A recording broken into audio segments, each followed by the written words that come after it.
आप शो हो रही हैं, ये देखिए मैं हाजिर हो गई हूँ, बिल्कुल यहाँ पर हूँ आपके सामने। ऑडियो में ग्लिच आ रहा है, अभी ठीक है? वैसे तो ये लेन केबल से कनेक्टेड है, अभी ठीक, प्रॉब्लम तो नहीं है अब?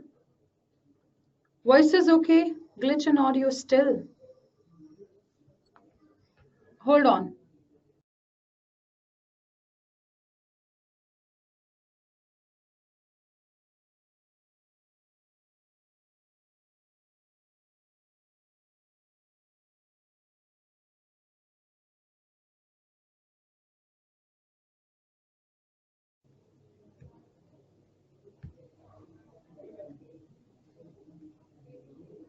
अभी ठीक है? All okay now? अब मेरी आवाज आ रही है? सब ठीक है? वॉइस थोड़ा लाउड हो सकता है, हाँ हो सकता है।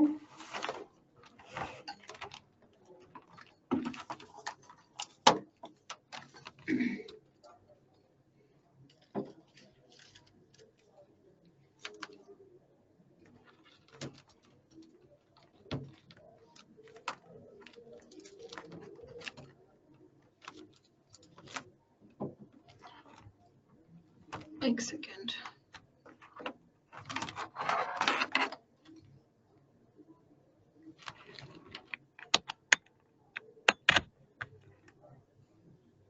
अभी ठीक है? अब आवाज ठीक है? चलो शुरुआत करते हैं सेशन की। And yes, this is the first class and welcome to the class everyone, and thanks a lot for showing this much confidence. I mean, yeah, of course, this faith. Let's get started. Let's start our session of today's. एक छोटा सा introduction दूंगी पहले तो बस, ठीक है? एक छोटे से इंट्रोडक्शन से क्लास की शुरुआत करेंगे।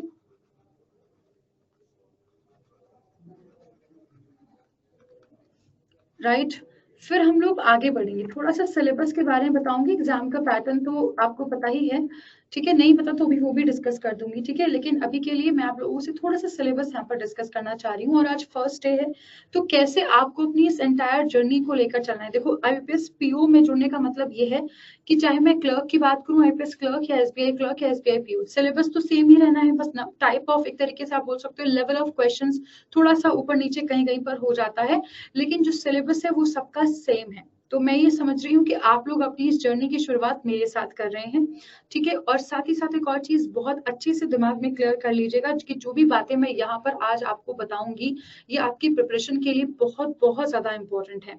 मतलब ये आपको यहाँ से सुकून पहुंचाएंगी, यहाँ से, मतलब जब आप तैयारी में होते हैं ना, आप बहुत, आपको कई बार टेंशन हो जाती है, आप अपनी परफॉर्मेंस से खुश नहीं होते, आपको डिसअपॉइंटमेंट भी होता है, आप कंसिस्टेंट नहीं रह पाते हो, आपको फ्रस्ट्रेशन भी होता है, आपको 50 चीजें होंगी। लेकिन याद रखना, जब कभी भी आपको ऐसा लगे कि मैम मतलब मेरे से पढ़ाई नहीं हो रही है, इस वीडियो को फिर से खोलना, पढ़ना, देखना, और जो एक एक बात जो मैं यहाँ पर आपको बोल रही हूँ, ठीक है, वो चीज को बहुत अच्छे से समझना, ठीक है? हम 10 से स्टार्ट क्यों नहीं करें? हम कहीं से भी शुरू कर सकते हैं, 10 से भी स्टार्ट कर सकते हैं, वो एक स्टडी प्लान बना के दे दिया है वैसा, इसलिए उसको ऐसे रखा है, ठीक है? राइट, चलिए चलते हैं आगे, शुरुआत कर लेते हैं सीधा।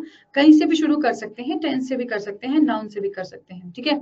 अभी नाउन है तो नाउन से ही शुरुआत करेंगे, ठीक है? टेंस भी आपको आगे टॉपिक सारे पढ़ाए जाएंगे, उसकी चिंता मत कीजिएगा। इंग्लिश में आप लोगों से, एक तो आप सभी बच्चे बहुत अच्छे से जानते हैं कि ग्रामर आता ही आता है, ठीक है? और आपसे आपकी वोकैबुलरी वाले क्वेश्चंस पूछे जाते हैं, और आपका रीडिंग कॉम्प्रिहेंशन का टेस्ट होता है, right?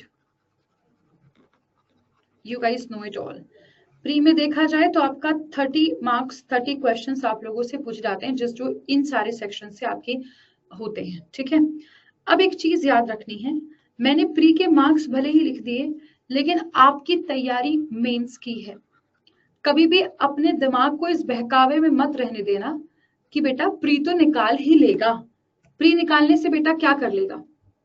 Introduce yourself, you do not know me, I am Rupam Chikara. वैसे मैंने 2 बार इंट्रोडक्शन दिया था अपना स्टार्टिंग में। I am Rupam Chikara, I will teach you English.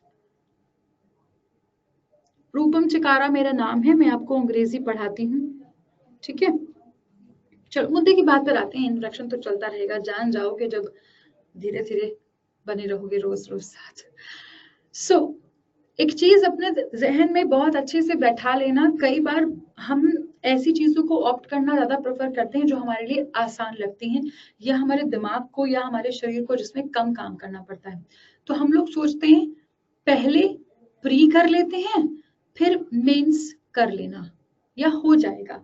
Pre तो निकले एक बार, तो याद रखना अगर प्री की तैयारी करोगे तो सिर्फ प्री तक ही सिमट कर रह जाओगे। लेकिन अगर मेंस लेवल तक पहुंचने की जरूरत है, अगर मेंस लेवल तक जाना है या सिलेक्शन लेना है, तो अगर मेंस लेवल की तैयारी करोगे तो प्री तो ऑटोमेटिकली बिना तैयारी के भी निकलेगा। अब इसको लॉजिकली समझो, आपके जो भी फॉर्म निकलते हैं उस फॉर्म के 1 से 1.5 महीने में आपका प्री हो जाता है, ठीक है। और प्री का रिजल्ट जब आता है तो इस रिजल्ट के विद इन अ मंथ, 1 महीने के अंदर अंदर आपका मेंस हो जाता है। समझ में आ गई बात? या मुश्किल से 40 से 45 दिन से ज्यादा कभी नहीं लेता है, मुश्किल से 1 महीने के अंदर ही हो जाते हैं वैसे ज्यादातर जो देखा गया है। और आईबीपीएस अपनी बात पर एकदम अडिग रहता है, वो चेंज भी नहीं करता डेट्स वगैरह, ठीक है। अब आप एक बहुत लॉजिकल बात समझना कि आपने प्री को तैयार करने में तो कितने महीने लगाए, 3 महीने या 2 महीने, ठीक है। कुछ बच्चे 2 महीने लगाते हैं, कुछ 3 महीने लगाते हैं, ठीक है। और मेंस को जो इस प्री से मुश्किल है उसको करने में बस 30 दिन। ऐसा क्यों भाई? ये दुष्टपंथी आप अपने साथ क्यों कर रहे हैं बताओ? ये आप अपने साथ ऐसा क्यों कर रहे हो? खुद सोचो इस चीज को, गड़बड़ हो रही है कि नहीं हो रही है? अभी वहां पर भी पहुंच रही हूँ, वहां पर भी पहुंच रही हूँ, शुभम वहां भी पहुंच रही हूँ। ठीक हो गई बात? क्लियर हुआ? समझ में आया?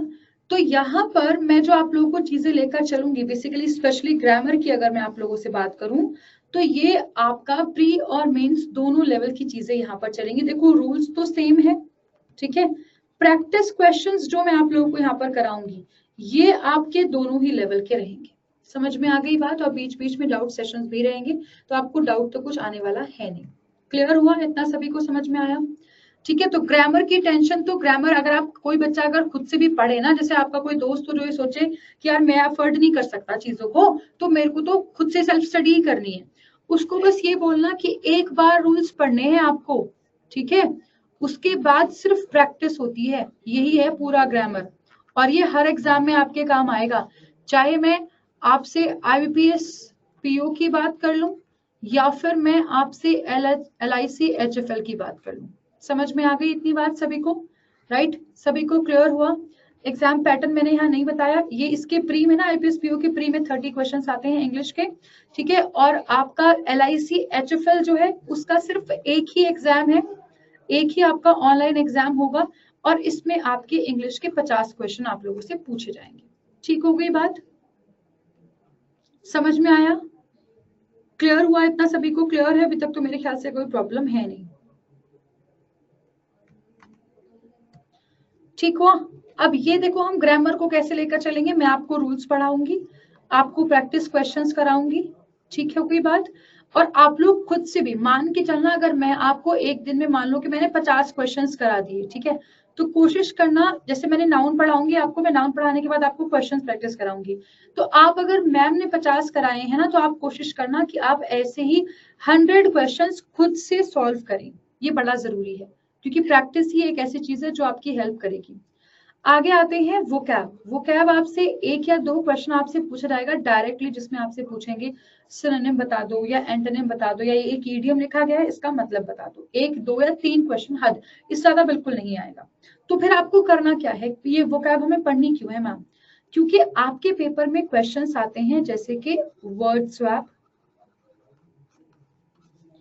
जैसे कि word usage, fill in the blanks, double भी हो सकते हैं, ट्रिपल भी हो सकते हैं और सिंगल भी हो सकते हैं, और क्लोज टेस्ट। ठीक है, ये क्या क्या है, ये सारी चीजें मैं आपको बताती हूँ एक एक करके। वर्ड स्वैप क्या होता है? एक सेंटेंस में शब्दों को हेरा फेरी करके दे दी जाती है शब्दों की, हमें उनको सही सीक्वेंस में अरेंज करना होता है, लेकिन अगर शब्द का मतलब ही नहीं पता होगा तो कैसे अरेंज करेंगे, बात खराब हो जाएगी। वर्ड यूजेज क्या होता है, एक वर्ड दिया जाता है आपको और उसके बेसिस पर आपको 3 सेंटेंसेस या 4 सेंटेंसेस या 2 सेंटेंसेस दिए जाते हैं। आपको इन तीनों को या चारों को पढ़कर बताना है कि कौन से पर्टिकुलर सेंटेंस में उस पर्टिकुलर वर्ड को सही यूज किया गया है। ठीक है, फिलर में क्या होता है, fill in the blanks and normal, ये एक सेंटेंस है। ठीक है, और ये पूरा पैराग्राफ होता है जो कि आपको मतलब ब्लैंक से दिया गया होता है, ब्लैंक दिए गए होते हैं उसमें। ठीक है, उसको आपको पढ़कर क्या करना होता है, जो ऑप्शंस दिए गए हैं उनको पढ़कर आपको उसको फिल करना है ताकि आपके जो पैराग्राफ है वो पूरा हो सके और एक लॉजिकल पैराग्राफ बन सके, कॉन्टेक्चुअली और ग्रामेटिकली दोनों ही तरह से सही हो। ठीक है, राइट। तो इसके लिए आप लोग रोज कम से कम कोशिश ये करना कि आज से अगर आप मेरे साथ यहाँ से तैयारी शुरू कर रहे हैं बच्चे, अगर आज से आप लोग तैयारी शुरू कर रहे हो मेरे साथ, तो ये याद रखना कि आज से ही डिसाइड कर लेना कम से कम 10 वर्ड्स, ज्यादा नहीं कह रही हूं मैं, सिर्फ 10 वर्ड्स डेली बेसिस पर आप लोगों को पढ़ने हैं, एटलीस्ट 10। पढ़ने का मतलब ये है कि एक बार सुबह रिवाइज कर लिया, दोपहर को कर लिया और शाम को कर लिया। ये चीज आपको अपने लेवल पर लेकर चलनी ही चलनी है। ये आपको हर तरह से हेल्प करेगा, ये आपकी बहुत हेल्प करेगा विद इन अ मंथ और not even a month. In fact अगर 15 दिन भी देखोगे ना, 15 दिन के बाद ही आपको रिजल्ट्स दिखाई देने शुरू हो जाएंगे, क्योंकि कई बार आपको इतना घुमा फिरा के सेंटेंस दिया जाता है ना, इतना घुमा फिरा के सेंटेंस दिया जाता है कि आप लोग जो है मतलब समझ ही नहीं पाते कि क्वेश्चन कहना क्या चाह रहा है। होता बहुत सिंपल है लेकिन हम उसमें कंफ्यूज रहते हैं क्योंकि हमें कंफ्यूज किया जाता है। तो इसलिए शब्दों पर कमांड करना बहुत जरूरी है। ठीक है, तो ये काम आपको डेली बेसिस पर करना है, या आप खुद भी कर सकते हैं या फिर रोज शाम 5 बजे मेरा सेशन होता है वाव वोकैब का, जो कि फ्री है, यूट्यूब पर ही होता है, आप उसमें जुड़ सकते हैं। I am not forcing anybody to be there, I am just giving you an option कि अगर खुद कर रहे हो वोकैबुलरी तो अच्छा है, नहीं कर रहे तो यहाँ जुड़ो, क्योंकि मैं एग्जैक्टली यही चीज यहाँ पर करा रही हूँ। अब आगे बात करते हैं रीडिंग कॉम्प्रिहेंशन, जो कि बेइंतहा इंपॉर्टेंट है आपके पेपर के लिए। आपका जो पेपर होता है बैंक का, चाहे कोई भी एग्जाम कह लीजिएगा, ठीक है, उसमें सबसे ज्यादा जरूरी चीज जो होती है बच्चों, वो होता है आपका रीडिंग कॉम्प्रिहेंशन। समझ में आ गई बात, क्या होता है रीडिंग कॉम्प्रिहेंशन? क्योंकि आगे आपको बहुत सारे मेल्स पढ़ने हैं, लेटर्स पढ़ने हैं और बहुत सारी चीजें ऐसी होती हैं जो आपको डील करना होगा। मतलब आपकी कॉम्प्रिहेंशन का मतलब क्या है? अब जो बच्चे पहली बार जुड़ रहे हैं वो सोच रहे हैं मैम रीडिंग कॉम्प्रिहेंशन सुनते तो बचपन से आए हैं, लेकिन रीडिंग का मतलब तो जानते हैं, कॉम्प्रिहेंशन क्या होता है? कॉम्प्रिहेंशन का मतलब होता है अंडरस्टैंड, यानी कि जो दिया गया है वो समझ में तो आए। आपने कोई सेंटेंस पढ़ा, अब पढ़कर ऐसा तो नहीं लगे कि हाय क्या लिख दिया, ओ माय गॉड मेरे को तो समझ ही कोई नहीं आ रहा, ऐसा तो नहीं हो। कम से कम जो लिखा गया है वो समझ में तो आए। और सेंटेंस को समझने के लिए फिर वही बात आई कि शब्दों का मतलब पता होना बहुत जरूरी है। समझ में आया? ठीक है, अब रीडिंग कॉम्प्रिहेंशन आपका इसमें आता क्या है? सबसे पहले तो आपका अनसीन पैसेज आएगा एक, जिसके ऊपर आप लोगों से 6 से 7 या 8 या कई बार 10 भी क्वेश्चंस पूछे जाएंगे। आपके अगर मैं IUPAC PO की बात करूं तो इसमें आपके 2 पैसेजेस भी आ सकते हैं, मेंस में तो 2 आते ही आते हैं। ठीक है, राइट, अच्छे से समझ कर चलना इस चीज को। और आप जो LIC HFL मैनेजर वाले बच्चे हैं, ठीक है, तो उनको भी मैं यहाँ पर बता दूं कि आप लोगों की भी पॉसिबिलिटी है, क्योंकि एग्जाम एक ही है तो आपके भी 2 पैसेजेस यहाँ पर आ सकते हैं। ठीक हो गई बात, क्लियर हुआ?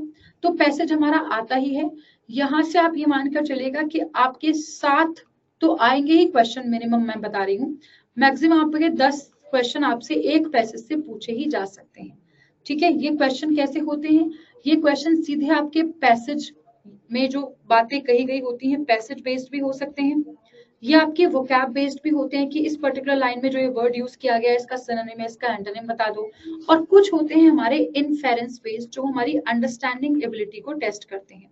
और याद रखना कि ज्यादातर बच्चे 80% स्टूडेंट्स ये भी कर ले जाते हैं, ये भी कर ले जाते हैं, लेकिन ये क्वेश्चन या तो वो करते ही नहीं, अटेम्प्ट ही नहीं करते, या करते भी हैं तो वो गलत कर देते हैं।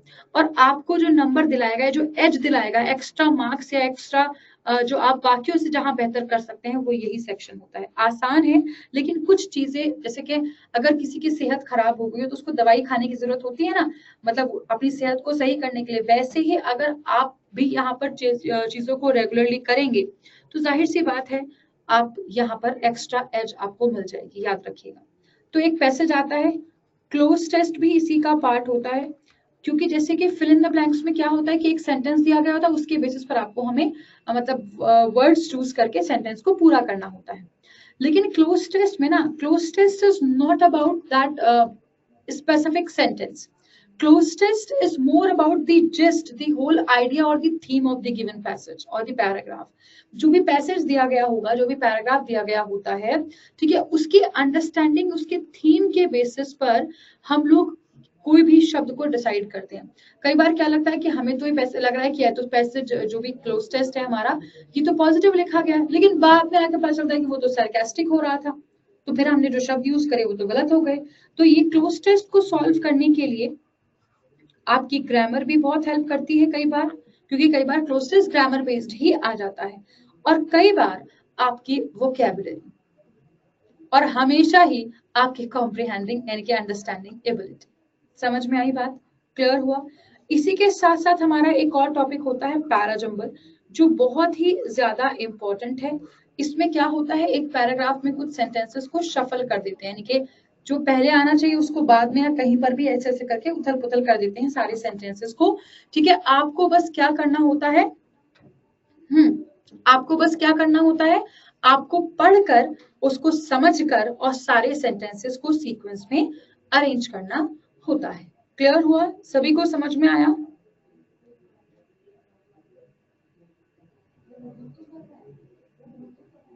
वोकैब के लिए डॉक्टर वोकैब का एक्सेस अगर आपके पास है पहले से ही तो फिर वो उसमें मिल जाएगा। ठीक है, ठीक है बच्चों, चलो। तो ये एक छोटी सी बातचीत थी जो मुझे यहाँ पर करनी है, लेकिन एक बहुत जरूरी बात जो अभी बच गई है वो ये, मैं रोज रोज ये बात नहीं करूंगी, ठीक है, रोज रोज ये बातें मैं आप लोगों से नहीं करूंगी, रोज पढ़ाई की बात होगी, मुद्दे की बात होगी। आज बस ये बातें कर रही हूँ, फर्स्ट डे है तो कुछ चीजें हैं जो आपके लिए जाननी जरूरी है। रीडिंग दिन में कम से कम 10 से 15 मिनट बहुत ज्यादा जरूरी है। ये आपके उस खाने की तरह है, ठीक है, जिसके बिना आप सरवाइव नहीं कर सकते। इन द सेम वे अगर आपको बैंक एग्जाम्स में सरवाइव करना है तो आपको 10 से 15 मिनट पढ़ना पड़ेगा, मतलब रीड करना पड़ेगा। इन जनरल कुछ भी पढ़ लो, ठीक है, एक हैबिट अपने अंदर रीडिंग की अपने आपको बनानी पड़ेगी। ठीक है, अब ये मत सोचना कि क्या मैम सीधा मैं हिंदू एडिटोरियल पर पहुंच जाऊं, क्या द हिंदू पढ़ने लग जाऊं, क्या द हिंदू पढ़ना है, लेकिन अगर आज से, जब अभी के पहले तो आप कुछ नहीं पढ़ रहे थे, तुरंत अगर द हिंदू पर जंप करोगे कुछ समझ नहीं आएगा, डिमोटिवेट हो जाओगे। तो फिर करें क्या मैम, आप ना न्यूज़पेपर पढ़ लो, कोई नॉवल पढ़ लो। न्यूज़पेपर पढ़ रहे हो तो फिर सिटी न्यूज से शुरू करो, एडिटोरियल पर मत पहुंचो सीधा, ठीक है, एडिटोरियल पर मत पहुंचो, सीधा कहां से शुरू करो, सीधा आप लोगों को शुरू करना है सिटी न्यूज से। पहले सिटी न्यूज पढ़ो, फिर उसके बाद आप लोग धीरे धीरे आप इंटरनेशनल अफेयर्स पर जाओ, नेशनल अफेयर्स पर जाओ, फिर धीरे धीरे आपको एडिटोरियल पर स्विच करना है। ठीक है,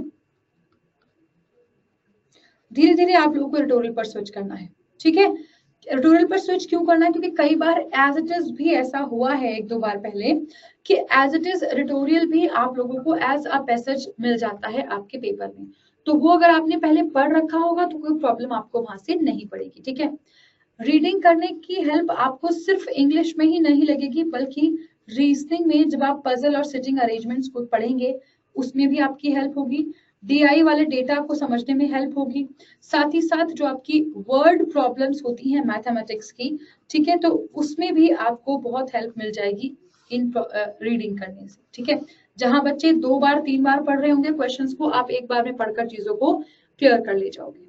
समझ में आया?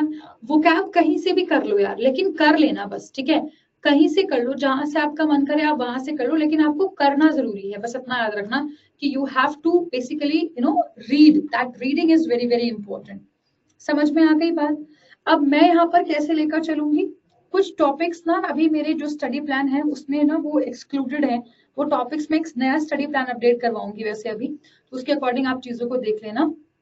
ठीक है, तो पहले हम लोग यहाँ पर ग्रामर चलेंगे, ग्रामर से शुरुआत करेंगे, एक एक टॉपिक पढ़कर चलेंगे, ठीक है। फिर ग्रामर के साथ जो भी टॉपिक मैं आप लोगों को कराऊंगी उसके मैं आप लोगों को प्रैक्टिस क्वेश्चंस कराऊंगी, और उसके बाद जितने भी हमारे ऐसे टॉपिक्स होते हैं मिसलेनियस जिसे हम बोलेंगे, ठीक है, उस सारे टॉपिक्स आपको एक एक करके मैं हर टाइप डिस्कस करूंगी, ठीक है।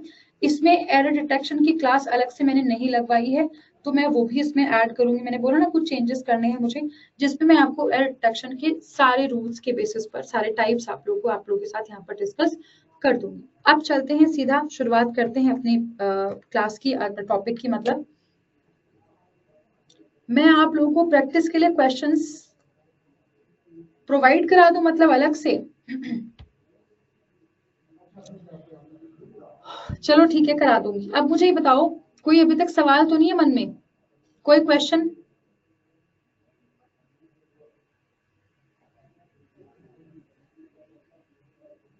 ठीक है, चलो मैं थोड़ा सा पानी पी लूं बस, क्योंकि मैं 4 बजे से लगातार बोल रही हूँ यार। एक सेकेंड बस, मैं थोड़ा सा पानी पी लेती हूँ।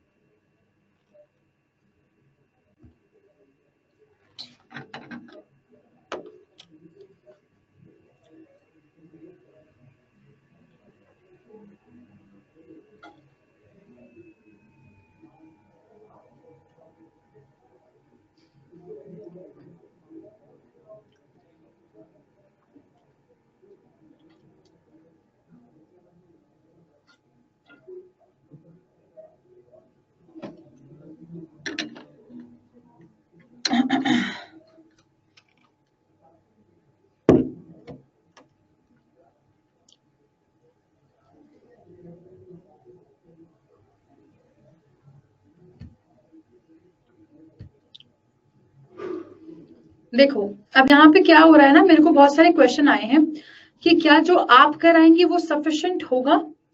देखो एग्जाम का सिलेबस इतना ही है, थोड़ा सा ही है मतलब, ठीक है, लेकिन इस सिलेबस पर आप लोगों से बहुत सारे तरह तरह के क्वेश्चंस जो हैं वो पूछे जाते हैं, राइट। इस सिलेबस में आप लोगों से तरह तरह के क्वेश्चंस पूछे जाते हैं। तो मैं आप लोगों को क्या कराऊंगी, मैं आप लोगों को बेसिक्स अच्छे से समझाऊंगी, एक एक चीज क्लियर कराऊंगी। इस सारे बेसिक्स के बेसिस पर और प्रीवियस ईयर के बेसिस पर आप लोगों को प्रैक्टिस क्वेश्चंस कराऊंगी। अब सवाल दूसरा यहाँ ये है कि आप जो प्रैक्टिस क्वेश्चन कराएंगी या हमें प्रोवाइड कराएंगी, क्या ये मोर देन इनफ है? क्या ये मोर देन इनफ है? देखो ये मैं कर रही हूँ, ये मेरी मेहनत है। आपने क्या किया इसमें? आपने तो अभी कुछ भी नहीं किया। अगर मैंने अभी बोला था, अगर मैं आप लोगों को 50 क्वेश्चन प्रोवाइड कराऊंगी, तो जब तक खुद से 100 क्वेश्चंस नहीं कर लोगे तब तक चीजें क्लियर नहीं होंगी। इनके बेसिस पर क्वेश्चन प्रैक्टिस करने पड़ेंगे। और ग्रामर में तो ये एक ही बार करना है, अगर एक बार दिल से अच्छे से कर लिया तो बस फिर सारे मिसलेनियस एरर डिटेक्शन आप कर ले जाओगे, आराम से कर ले जाओगे। अब दूसरा क्वेश्चन ये आ रहा है कि मैम प्रैक्टिस करेंगे कहाँ से, मटेरियल है कहाँ पर अवेलेबल, ये तो बताइएगा। हाँ, कहाँ से हम लोग करेंगे प्रैक्टिस सारी चीजें? तो आप लोगों के पास अगर बैंक महापैक है तो बैंक महापैक में आप लोगों को ना सेक्शनल टॉपिक वाइज आप लोगों को मिलेगा। सॉरी, सेक्शनल नहीं लिखना चाहिए था मुझे, टॉपिक वाइज भी ना आप लोगों को प्रैक्टिस क्वेश्चंस मिल जाएंगे, ठीक है। बैंक महापैक में टॉपिक वाइज भी आप लोगों को क्वेश्चंस मिल जाएंगे, प्रैक्टिस क्वेश्चंस, तो आप वहां से कर लेना। नहीं तो ऐप पर ना, अड्डा के ऐप पर भी ऐसे बहुत से क्विज़ेस आते रहते हैं, फ्री होते हैं वो, तो वो कर लेना, ठीक है। या फिर अगर आपके पास बुक है, कौन सी वाली बुक, एस सीरीज की जो बुक्स हैं उनका एक्सेस आपको मिल जाएगा, अगर आपके पास महापैक है तो। नहीं है तो कोई प्रॉब्लम वाली बात नहीं है, इनका आप वैसे भी अलग से ई एक्सेस ले सकते हो। अब बात आती है ना कि प्रैक्टिस करनी कहाँ से, तो यहाँ से इनका ई एक्सेस ले लेना, ठीक है, वो आपको मिल जाएगा, अलग से भी मिल जाएगा, मतलब बैंक महापैक में तो है ही, ठीक है, नहीं तो आप अलग से ले सकते हो। इनमें आपको बहुत सारे ऑथेंटिक प्रैक्टिस क्वेश्चंस मिलेंगे जो कि आपके प्रीवियस ईयर क्वेश्चंस पर बेस्ड होंगे, या प्रीवियस ईयर क्वेश्चंस भी इसमें आपको मिल जाएंगे। तो ये बेस्ट रिसोर्स रहेगा पढ़ने का, समझ में आ गई बात? ये आपको आपके लिए बेस्ट रिसोर्स रहेगा। अगर महापैक है तो आपको कोई पेमेंट नहीं करना, अगर महापैक नहीं है तो ई बुक्स का एक्सेस बहुत सस्ता होता है, बहुत सस्ता होता है, ठीक है। अगर आप अफोर्ड कर सकते हैं तो ये किताबें एक्चुअली बुक्स भी हैं, हार्ड बुक्स भी, वो भी आप घर मंगवा लेना, मेरा कोड यूज कर लेना, ठीक है, डिस्काउंट भी मिल जाएगा उसमें। और Y406S किताबों के लिए, ई बुक्स के लिए भी यही काम करेगा। अब थोड़ी सी आगे मुद्दे की बात पर चलते हैं। देखो सारी बातें ठीक है अपनी जगह, लेकिन एक बात बहुत जरूरी है जिंदगी में सफलता पाने के लिए, वो है आपके लिए कंसिस्टेंसी। अगर आप लोग कंसिस्टेंट रहेंगे तो चीजें बेहतर होंगी, अगर कंसिस्टेंट नहीं रहेंगे तो आप चाहे यहाँ पढ़ लो या कहीं पर भी दुनिया में पढ़ लो, किसी भी टीचर से पढ़ लो, कोई भी आप में इंप्रूवमेंट नहीं करा सकता। तो कंसिस्टेंट रहना बहुत जरूरी है। अगर आप 4 दिन पढ़ रहे हैं, ठीक है, और 2 दिन नहीं पढ़ रहे हैं, तो आप अपनी 4 दिन की मेहनत खराब कर रहे हो। 4 दिन अगर पढ़ना है मतलब 4 दिन 8-8 घंटे मत पढ़ो, 6 दिन 2-2 घंटे पढ़ लोगे ना तो फायदा रहेगा, ठीक है। लेकिन कंसिस्टेंसी होनी बहुत ज्यादा जरूरी है। तो आज से यहीं पर अपने आप से प्रॉमिस कर लेना कि मैं रेगुलर रहूंगा, मैं कंसिस्टेंट रहूंगा। जब मैं बहुत ओवरबर्डन फील करूंगा मैं रेस्ट भी लूंगा, लेकिन रेस्ट में ये नहीं कि चलो छोड़ना है मैं नहीं पढ़ रहा, ऐसे वाला रेस्ट नहीं होगा, ठीक है। आपको बस ये समझना है कि अगर आज मैंने 8 घंटे पढ़ाई की है तो मैं बहुत थक गया, अब मुझे रेस्ट चाहिए। मैंने पूरे हफ्ते 6 दिन मैंने बहुत अच्छे से पढ़ाई की है और मैं बिल्कुल एग्जॉस्ट हो चुका हूँ, तो अपने आप को अब ऐसे एग्जॉस्ट करते नहीं रहना है।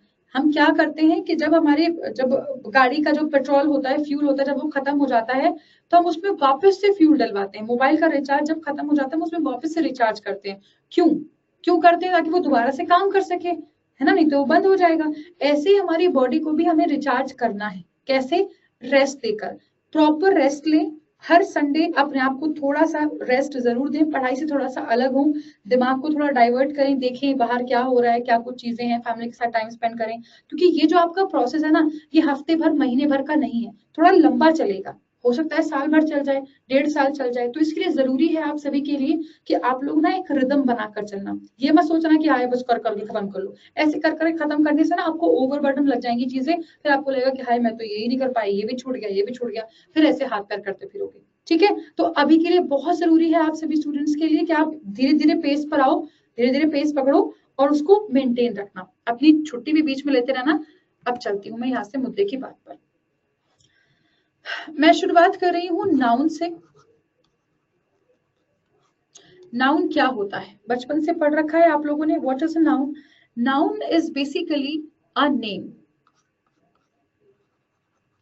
नेम किस चीज का नाम है मैम? नाउन बताओ किसका नाम है? नाउन क्या है? नाउन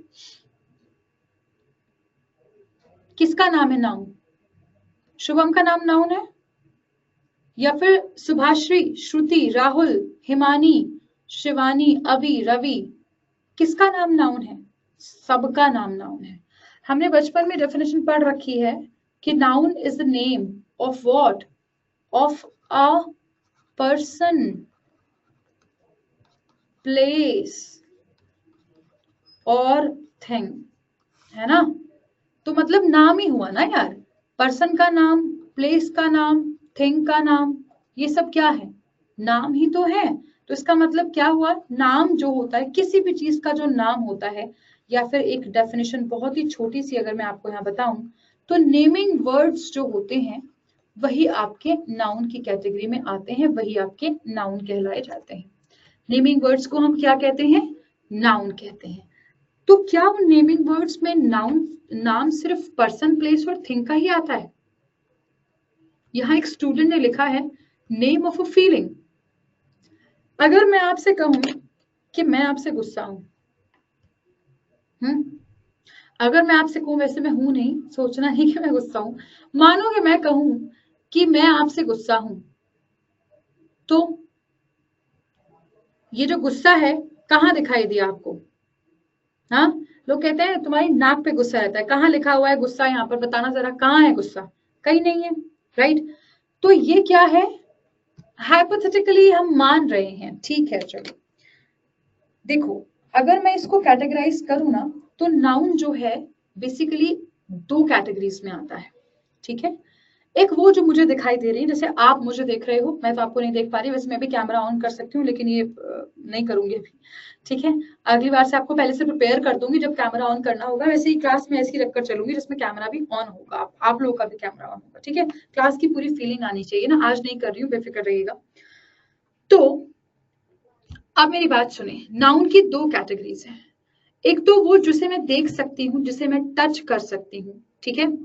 दूसरा वो जिसे मैं आंखों से देख नहीं सकती लेकिन मैं उसे फील कर सकती हूँ। ऐसे होते हैं हमारे इमोशंस। हमेशा इमोशंस नहीं होते, और भी इसमें बहुत सारी चीजें आती हैं, क्या क्या आता है वो मैं आगे भी बताऊंगी आप लोगों को एक एक करके सारी चीजें, ठीक है। लेकिन अभी अगर मैं डेफिनेशन आपसे पूछूं तो it is not only about it is not only about a thing basically which you can touch. I mean, it is not only about a person, place or thing. It is about everything around you. Just have a look, आपके आसपास क्या है, एक बार देखो जरा, आपके आसपास जो कुछ भी चीज आपको दिखाई दे रही है, उस हर एक चीज का आपको नाम पता है, या नाम है हर एक चीज का। जैसे कि आपके सामने लैपटॉप होगा या फोन होगा, ठीक है, पेन है, ठीक है, नोटबुक है, ये सारी चीजें क्या है, ये सब आपके लिए नाउन है। आपके लिए क्या मतलब, ये एक्चुअली नाउन ही है क्योंकि इनका अपना कुछ नाम है, राइट। समझ में आ गई बात? हाँ, बुक है, चेयर है, सोफा है, जो भी है, ये सब आपका क्या है, ये सब आपका नाउन की कैटेगरी में आता है। क्लियर हो गई इतनी बात, सभी को समझ में आया, राइट। अब थोड़ा सा एक एक करके सारी चीजों को समझ कर चलते हैं, ठीक है। कुछ नाउन विजिबल होते हैं, कुछ विजिबल नहीं होते हैं, ठीक हो गई बात। विजिबल क्या होते हैं, पर्सन होते हैं, प्लेस होती हैं, थिंग्स होते हैं, ठीक है। और ये नेमिंग वर्ड्स ही हमारे नाउन कहलाए जाते हैं। विजिबल कौन से नहीं होते, जैसे हमारी फीलिंग्स, हमारे एक्शंस, हमारी स्टेट। मैडम, एक्शन और स्टेट, ओ माय गॉड, आप क्या कहने की कोशिश कर रहे हो मैम? एक्शन तो नाउन नहीं होता ना, वो तो वर्ब होता है, आप क्या बता रहे हो ये? हाँ, नहीं आया सवाल मन में? बचपन में पढ़ा था ना कि एक्शन वर्ड्स क्या होते हैं, बोलो। एक्शन वर्ड्स क्या होते हैं, वर्ब होते हैं ना। यहां मैम ने नाउन में लिख दिया। मैम तो सिर्फ इनका नाम बता रही हैं, नाम, नाम। जैसे कि मैंने कहा कि भाई वो हंस रहा है, लाफ, हंसने को लाफ ही कहते हैं ना इंग्लिश में, राइट। तो वो क्या कर रहा है, हंस रहा है। मैंने कहा उसकी हंसी सुना करो, बड़ा फनी हंसता है वो, उसका लाफ्टर सुना है तुमने?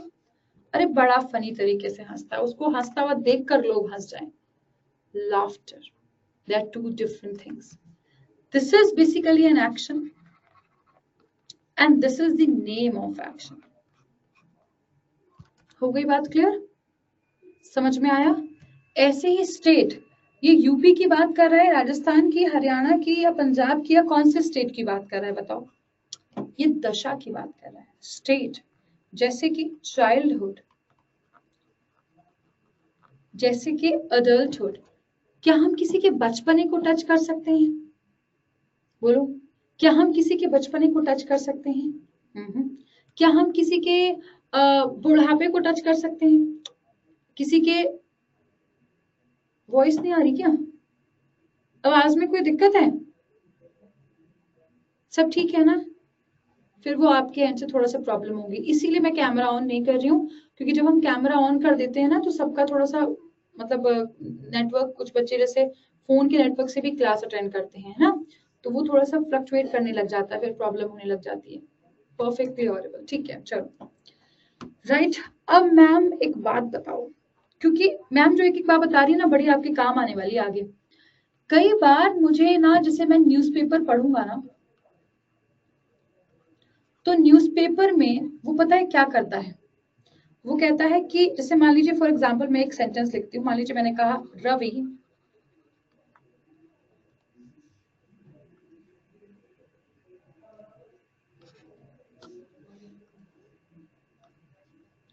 मान लीजिए मैंने कहा रवि 28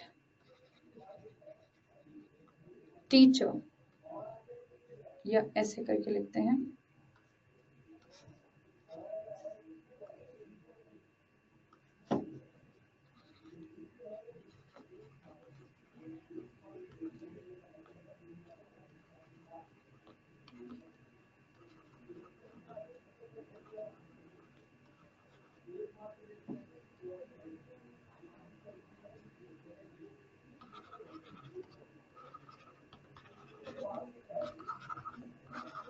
एक बहुत ही छोटू सा सेंटेंस लिखा है मैंने, ठीक है।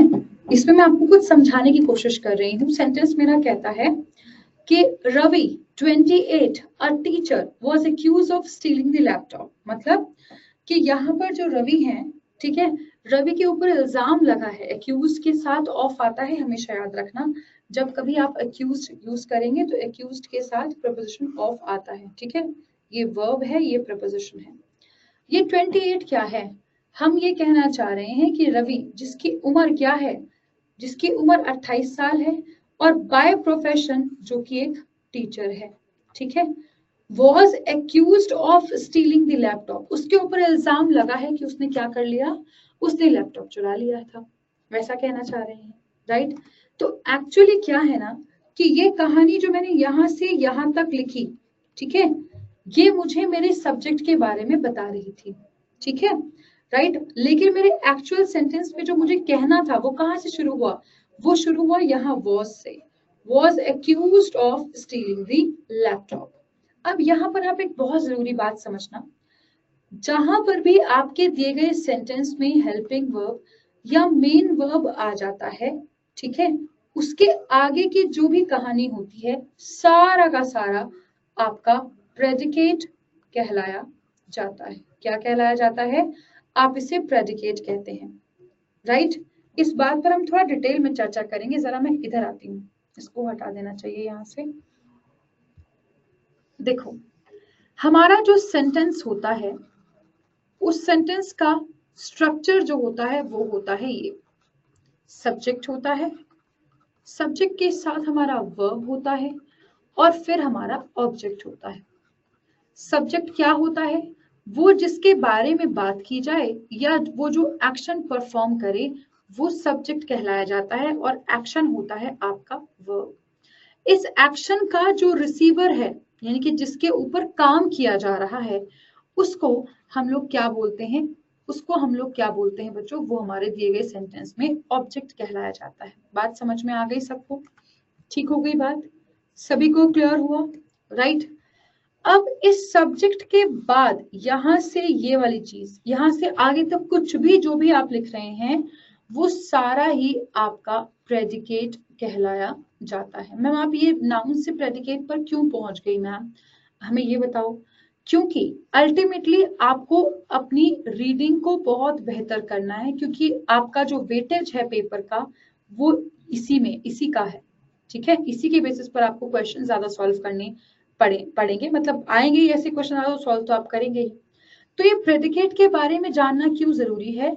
क्योंकि प्रेडिकेट का अगर मुझे पता होगा तो मुझे ये पता होगा कि मेरे दिए गए सेंटेंस का सब्जेक्ट क्या है, यानी कि इस सब्जेक्ट की हेल्प से मैं प्रेडिकेट का पता लगा सकती हूँ और प्रेडिकेट की हेल्प से मैं अपने सब्जेक्ट का पता लगा सकती हूँ। और ये जरूरी होगा तब जब आप लोग न्यूज़पेपर पढ़ेंगे या फिर जब आप लोग अपने मेंस लेवल के जो पैसेज होते हैं, जब आप वो सॉल्व करेंगे, तब ये बात आपकी हेल्प करेगी। अब मैं वापस इस सेंटेंस पर आती हूँ। मैंने कहा Ravi 28 a teacher was accused of stealing the laptop. मतलब रवि जो 28 साल का है, डूअर क्या होता है? डूअर होता है जो एक्शन परफॉर्म करता है, जो काम करता है, ठीक है, वो डूअर होता है हमारी। मैंने कहा Ravi 28 a teacher was accused of stealing the laptop. अच्छा, ठीक है, यहां पर यहां से प्रेडिकेट शुरू हो रहा है was से, समझ में आई? रुको मैं यही लिख देती हूँ उसको।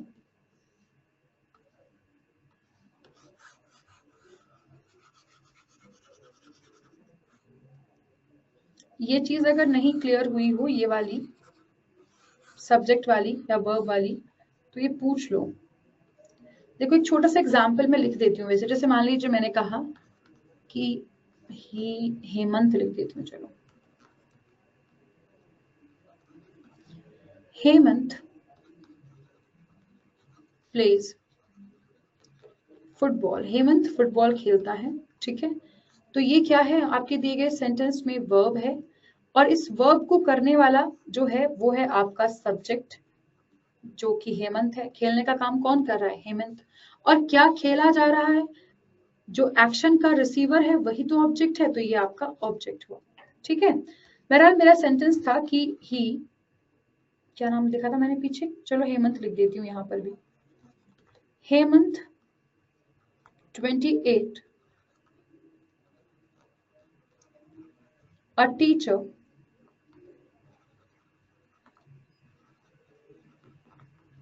was accused of stealing a laptop, right? अभी ये सेंटेंस मैंने बहुत छोटा लिखा, लेकिन यही सेंटेंस कई बार आपको बहुत लेंथी मिलेगा आपके पैराग्राफ में, मतलब पैसेज में कई बार, जहां आपको यही नहीं पता चलेगा कि आपके दिए गए सेंटेंस का सब्जेक्ट क्या है। ठीक है, जहां आप अपने सेंटेंस में पैराग्राफ में सब्जेक्ट ही नहीं ढूंढ पाएंगे। तो ये मैं क्या बताने की कोशिश कर रही हूँ आपको, आप मेरी पहले बात सुन लो पूरी।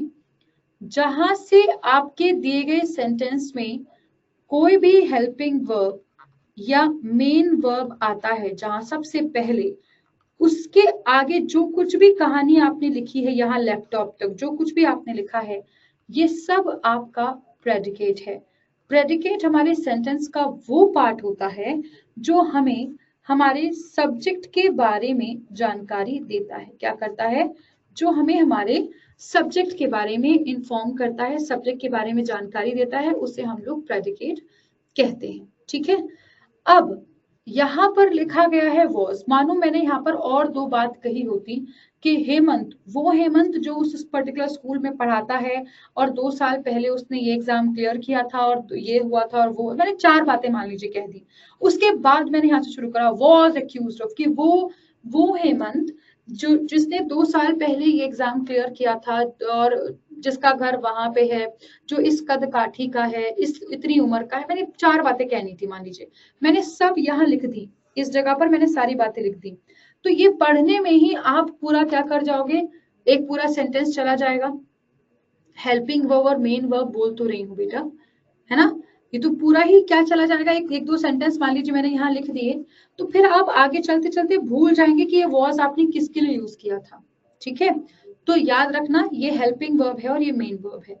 तो जहां से आपका हेल्पिंग वर्ब या मेन वर्ब शुरू होता है, उसके बाद वाली सारी कहानी प्रेडिकेट कहलाई जाती है, जो कि आपके सब्जेक्ट के बारे में जानकारी देती है। और subject most of the times आपको नाउन मिलेगा या प्रोनाउन मिलेगा, या फिर कई बार फ्रेज भी मिल सकता है। फ्रेज नाउन फ्रेज होगा या फिर आपका, हाँ, नाउन ही फ्रेज हो सकता है जो आपका प्रोनाउन बनेगा। समझ में आ गई बात, क्लियर हो गई बात? अब यहाँ पर आपको एक और चीज समझनी है, वो रुकिएगा जरा एक से, मैं समझाती हूँ।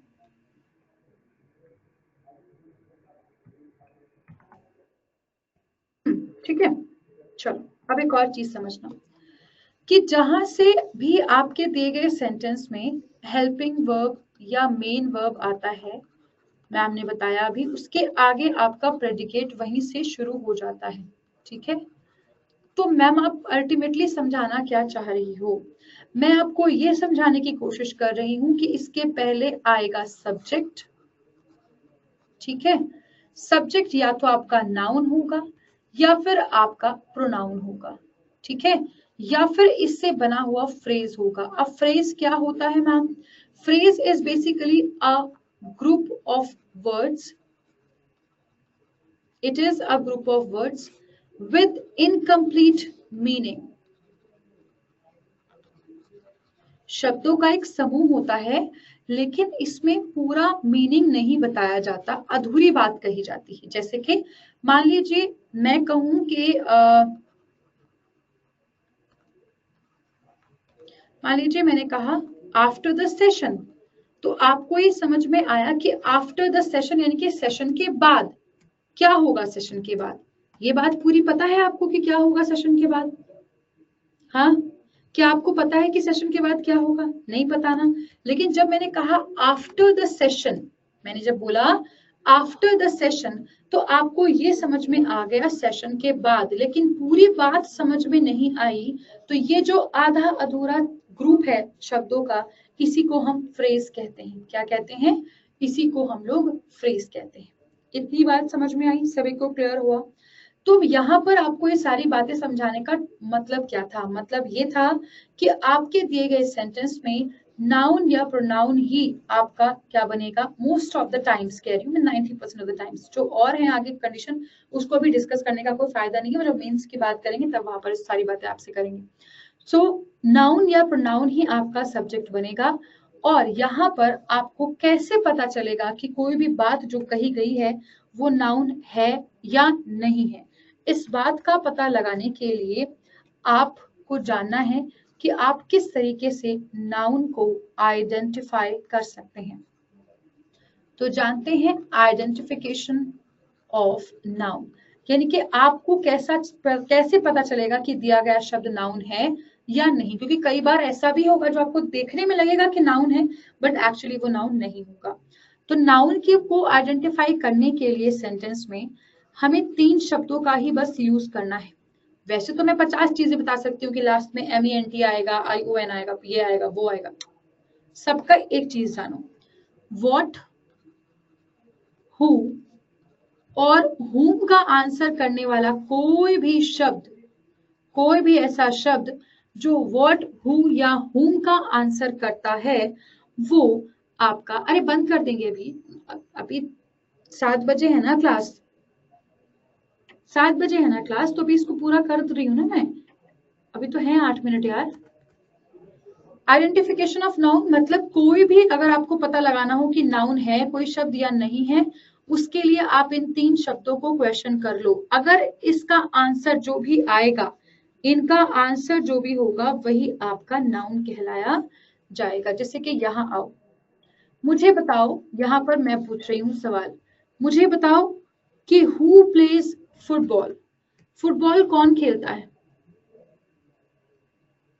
कौन खेलता है फुटबॉल? सेंटेंस लिखा है ना, हेमंत प्लेज फुटबॉल, कौन खेलता है football, who plays football, who का आंसर आप क्या देंगे, हेमंत। हेमंत नाउन है, हेमंत नाउन है, बोलो हाँ बिल्कुल है मैम। तो ये हेमंत क्या हुआ, नाउन हुआ, इसका आंसर आपको जो भी मिला वो नाउन था, हाँ था मैम, बन गई बात। अच्छा ये बताओ कि who was accused of stealing a laptop, who was accused of stealing a laptop, Hemant only, यहाँ पर भी हेमंत आ गया। लो ये भी आपको देखो, यहाँ पर ये भी आपका नाउन है। अच्छा इधर आना आप जरा, यहाँ आओ, मैं तो कोई सेंटेंस ही नहीं लिखा, यहाँ आओ। मान लीजिए मैंने कहा होता कि राधा इनवाइटेड मोहन, तो अब मुझे ये बताओ कि क्वेश्चन यहां लिख देती हूं मैं अपना, क्या कह रहे हो, बुलाती है मगर जाने का नहीं है, ऐसे कह रहे हो, बुलाती है मगर जाने का नहीं, एक बार फोन आए से जाओगे दौड़ दौड़ तो। हम्म, हु का आंसर, हु का आंसर क्या है, किसने इनवाइट करा, राधा ने, नाउन है क्या, हाँ है। ये बताओ कि इनवाइट किसको किया गया, whom did she invite, किसको इनवाइट करा, मोहन को, नाउन है, नाउन है, बहुत अच्छे। तो इसका आंसर भी जो हमें मिल रहा है वो भी नाउन है, इसका मतलब ये भी नाउन है और ये भी नाउन है, ठीक है। अब दूसरा सेंटेंस देखो, मान लीजिए मैंने आपसे पूछा होता कि शी, या मैं कहूं मान लीजिए मैंने कहा शोना, क्योंकि नाउन चाहिए ना अभी मुझे, शी पर मैं आना नहीं चाह रही, इनवाइटेड क्यों कह रही हूं मैं, शोना decorated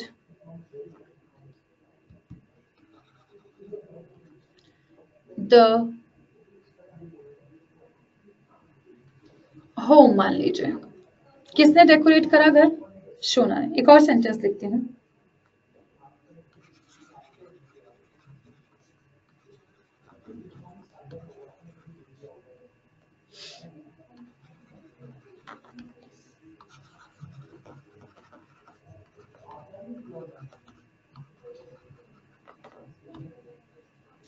ये 3 सेंटेंस मैंने लिखे हैं, इन तीनों सेंटेंसेस में आप कुछ चीजें नोटिस करना। मैंने कहा Shona decorated what, You will get the recorded class. There is no need to worry about that. Who decorated the house, the home? Who did that? Shona. Noun है. Who का आंसर क्या मिल रहा है आपको? Shona. ये noun है. Shona decorated what? What का answer बताओ क्या है? शोना ने क्या सजाया यार? घर सजाया. इसका मतलब ये भी क्या हुआ? नाउन हुआ. ठीक है. Who loves her house? Who loves her home? किसको अपना घर पसंद है? शोना को. वापस से लो, ये नाउन हो गया. और शोना को क्या पसंद है? क्या पसंद है? अगर मैं व्हाट आपसे क्वेश्चन करूं तो व्हाट का आंसर आप लोग क्या देंगे? Noun, I mean home. यही तो है सोना को पसंद. अगर मैं आपसे पूछूं कि व्हाट डज शी लाइक और व्हाट डज शी लव, तो आप क्या जवाब देंगे? व्हाट का आंसर क्या होगा? होम होगा. ये भी नाउन है. अच्छा, आगे पहुंचो. मैंने कहा सोना. अच्छा, आप खुद बताओ. चलो, बाकी मैं तो बाद में पूछूंगी. इस सेंटेंस में बताओ कि नाउन क्या है. कौन कौन सा शब्द नाउन है? कौन कौन सा शब्द यहाँ पर नाउन है?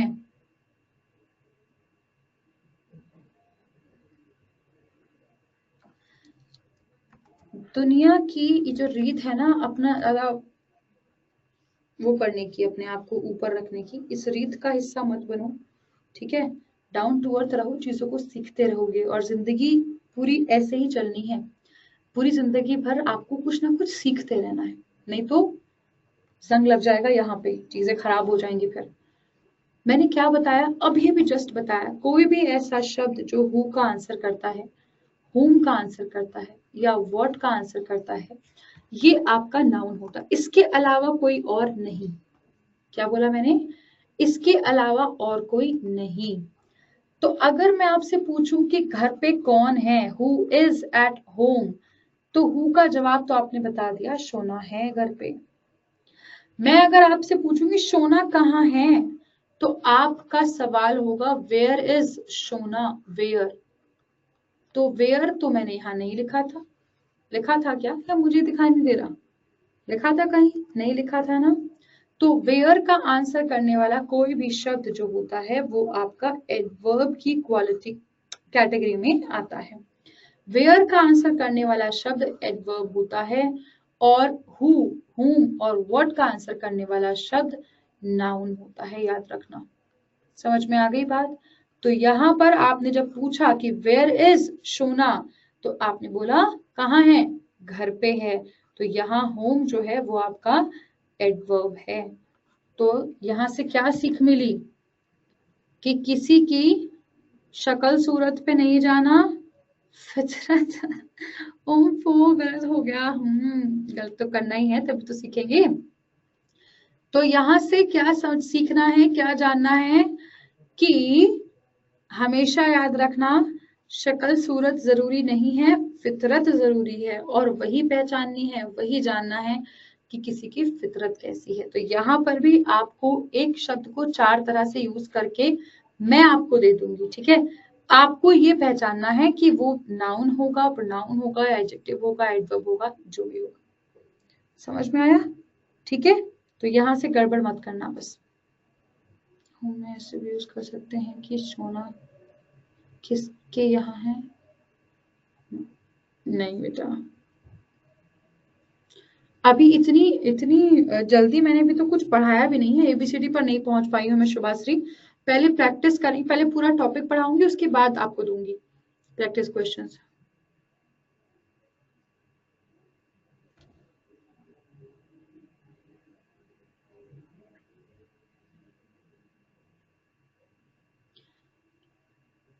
गौरव, yes you can.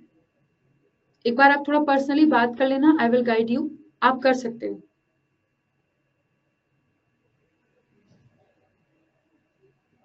Talk to me personally, I will help. ये पीडीएफ आपको ऑटोमेटिकली मिल जाएगा. ठीक है. ये पीडीएफ आपको ऑटोमेटिकली मिल जाएगा, इसकी आप चिंता ना करें. There is no group and all that. हाँ, नेचर सफिशिएंट है, आप उतना कर लो. चले फिर अभी के लिए इतना ही रखते हैं। आई होप आप सभी को पहला सेशन पसंद आया होगा हमारी क्लास का। For that you have to find me on social media. I will not be sharing things here, but you can find me easily. So I hope आप सभी को सेशन पसंद आया होगा। आप सभी स्टूडेंट्स से रिक्वेस्ट है कि आप लोग को यहाँ पर एक फीडबैक फॉर्म मिलेगा, उसमें आप लोग जो भी आपको सही लगे वो आप लिख भी सकते हैं अगर आप चाहें तो, ठीक है, या फिर अगर आप ना लिखना चाहें तो वहां पर आप रेटिंग्स भी कर सकते हैं, ठीक है। आपको जैसा भी लगा हो, जेन्युइनली जैसा भी आपको सेशन लगा हो, आप वहां पर रेटिंग करके जरूर बताना कि आपको कैसा लगा, ठीक है। राइट, गूगल फॉर्म आपको मिल जाएगा जब ये सेशन वाइंड अप होता है ना, उसके बाद आपको एक गूगल फॉर्म मिल जाता है, तो आप अपने अकॉर्डिंग वहां पर जो अगर आप कुछ लिखना भी चाहते हो तो आप वहां लिख भी सकते हो। ये क्लास आपकी रोज शाम को 6 बजे होगी, ठीक है, और ऐसे ही हम लोग इस क्लास को यहाँ से रेगुलर बेसिस पर लेकर चलेंगे, ठीक है। मेरी तरफ से अभी के लिए इतना ही रखते हैं। Thank you so much for joining guys, bye bye, take care and see you guys tomorrow here on paid platform, but अभी YouTube पर भी मुलाकात करते हैं रात 9 बजे। उस सेशन को मत मिस करना, सभी बच्चों को वहां पर जरूर जुड़ना, क्योंकि वहां हम लोग प्रैक्टिस क्वेश्चंस करेंगे, ठीक है बच्चों। तो चलिए अभी के लिए इतना ही रखते हैं। लेटर राइटिंग वालों शर्म कर लो थोड़ी सी, पहली क्लास है आज, लेटर राइटिंग आएगा पेड उसमें मेंस में। चलो bye guys, bye bye bye, see you guys tomorrow, bye bye.